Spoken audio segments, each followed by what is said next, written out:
Students आपको following particulars of Phantom Limited की help से कैलकुलेट करना है cash flow from operating activities as well as cash flow from investing activities.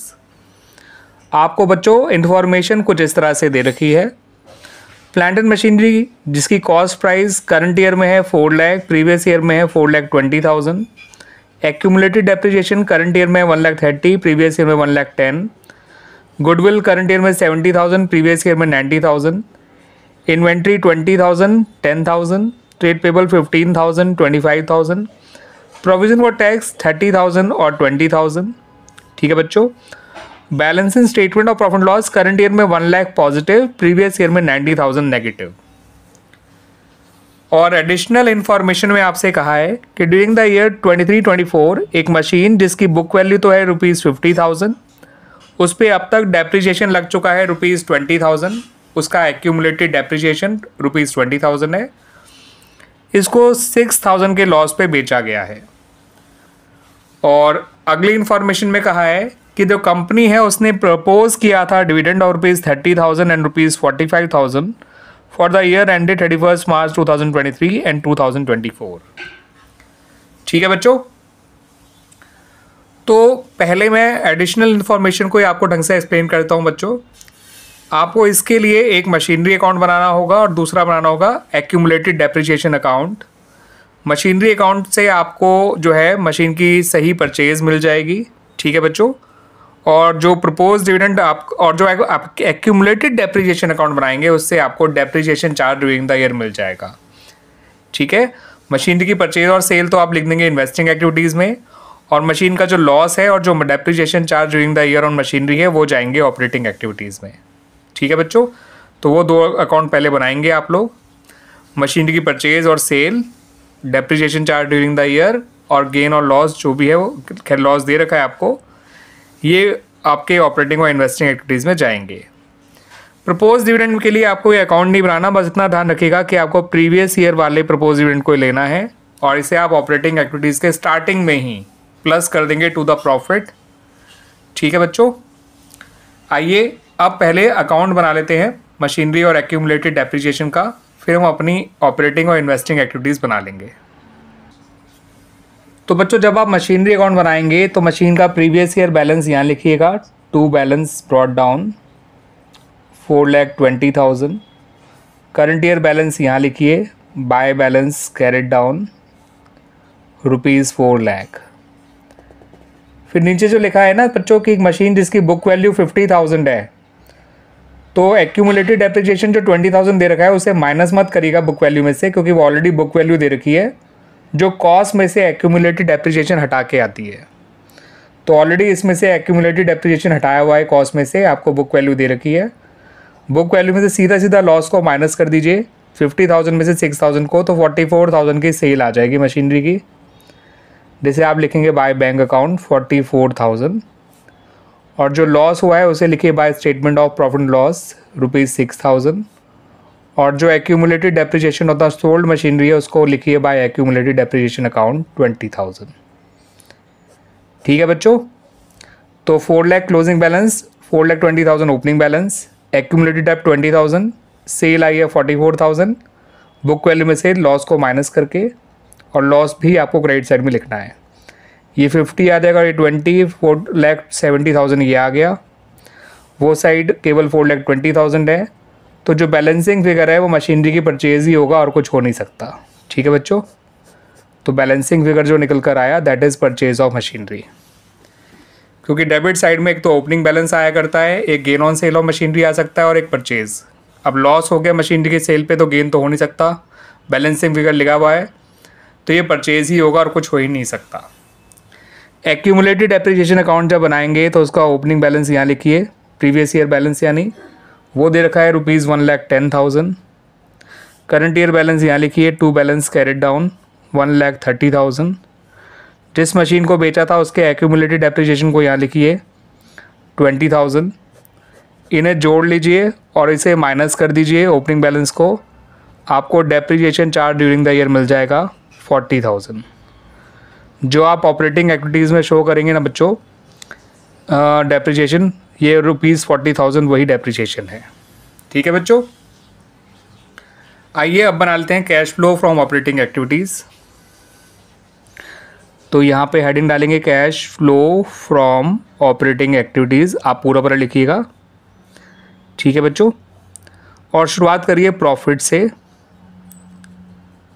Profit जो है आपको इस तरह से निकालना है, करंट ईयर बैलेंस जो कि प्लस का 1 लाख है, उसमें से प्रीवियस ईयर बैलेंस माइनस करना है जो कि ऑलरेडी माइनस है, तो माइनस माइनस प्लस बन जाता है, तो ये 90,000 माइनस होने की जगह प्लस हो जाएगा। ठीक है, 1,90,000 आपका प्रॉफिट आ जाएगा, 1,90,000। उसके बाद आपको जो चीज़ें लेनी होती हैं बच्चों, वो बता देता हूँ क्या क्या लिया जाता है। हमें शुरुआत में लेना होता है, कोई अगर जनरल रिजर्व बनाया या कोई भी रिजर्व बनाया तो वो, उसके अलावा इंटरिम डिविडेंड, प्रपोज डिविडेंड और प्रोविजन फॉर टैक्स। ये 4 चीज़ें पहले सर्च करिए। सबसे पहले इन चारों चीज़ों को ही ट्रीटमेंट करना चाहिए अगर होंगे तो आप देख लीजिए बच्चों, पूरे क्वेश्चन में कहीं भी जनरल रिजर्व नहीं है, पूरे क्वेश्चन में कहीं भी इंटरिम डिविडेंड नहीं है। प्रपोज डिविडेंड जरूर है, जो हम प्रीवियस ईयर का लेंगे, याद रखेंगे बच्चों, प्रीवियस ईयर का, जो कि ₹30,000 दे रखा है। उसके बाद लीजिए प्रोविजन फॉर टैक्स, वो आपको दे रखा है, जो कि है आपका करंट ईयर का आपको लेना है। अकाउंट तो आप उसका कोई बनाएंगे नहीं क्योंकि एडिशनल इन्फॉर्मेशन कोई भी नहीं है उसके बारे में, तो जो भी करंट ईयर वाला प्रपोज प्रोविजन फॉर टैक्स है उसको ले लीजिए, वो भी है ₹30,000। ये आ गया 2,50,000। ये कहलाएगा आपका net profit before tax and extraordinary items. जो स्टार्टिंग में चीज़ें प्लस की जाती हैं for finding out net profit before tax and extraordinary items, उनको मैंने नाम दिया GIP स्क्वायर। GIP स्क्वायर का G है जनरल रिजर्व, I है इंटरिम डिविडेंड, P है प्रपोज डिविडेंड, अगला P है provision for tax. General reserve या कोई भी रिजर्व जो प्रॉफिट से बनाया जाता है वो लिया जाता है। इंटरिम डिविडेंड जो करंट ईयर में पे किया जाता है, ठीक है, बट यहाँ पर है नहीं कोई। प्रपोज डिविडेंड प्रीवियस ईयर का लेना होता है, और प्रोविजन फॉर टैक्स आपको करंट ईयर का लेना होता है, which is made during the current year. अब प्रोविजन फॉर टैक्स का हम जो है अकाउंट ही बना सकते थे, लेकिन कोई एडिशनल इन्फॉर्मेशन है ही नहीं, इसलिए हमने इसकी करंट ईयर वैल्यू को ही ले लिया। ठीक है बच्चों, इनसे हमारा net profit before tax and extraordinary items आ गया। अब हमें जो चीज़ें लेनी होती हैं उनको मैंने नाम दिया हुआ है। जो चीज़ें प्लस की जाती हैं उनको मैंने नाम दिया है दलिप का, और जो चीज़ें माइनस की जाती हैं उनको नाम दिया मैंने ग्रिड का। दलिप का D होता है डेप्रिसिएशन, जो आपने चार्ज किया था मशीनरी पे, वो ले लीजिए।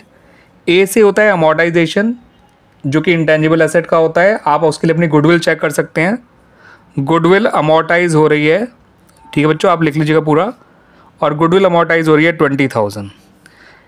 L होता है loss on sale of asset, तो loss on sale of asset भी है, loss on sale of machinery, जो कि है ₹6,000। ठीक है बच्चों, I से होता है इंटरेस्ट ऑन बोरोइंग्स या डिबेंचर्स या लोन, फिलहाल कुछ भी नहीं है ऐसा। और P से होता है प्रोविजन फॉर डाउटफुल डेट्स, वो भी नहीं है। तो दलिप वाली 3 चीज़ें आपको मिल गई, डेप्रिसिएशन, अमोर्टाइजेशन और loss on sale of an asset. Grid का मैं नाम बता देता हूँ, वैसे यहाँ पे एक भी चीज़ नहीं है, जैसे gain on sale of an asset, gain on sale of an asset, rent receive, interest receive और डिविडेंड रिसीव, फिलहाल इनमें से कुछ भी नहीं है। ठीक है बच्चों, तो यहाँ पर आपका इनका ट्रीटमेंट जब आप कर लेंगे, ठीक है बच्चों, तो हमारा जो निकल कर आएगा वो कहलाता है operating profit before working capital changes, और ये निकल के आएगा 250, 290, 310, 316, 3,16,000। फिर आपको change in current asset and current liabilities लेना है। सबसे पहले हम बात करते हैं इन्वेंट्री की। तो करंट एसेट में बच्चों हमें ये देखना होता है कि अगर वो कम हो रहा है तो प्लस करना है, बढ़ रहा है तो माइनस करना है, और करंट लायबिलिटी में हमें सीधा ही चलना है, बढ़ रहा है तो प्लस, कम हो रहा है तो माइनस। तो यहाँ पर एक करंट एसेट और एक करंट लायबिलिटी दे रखी है।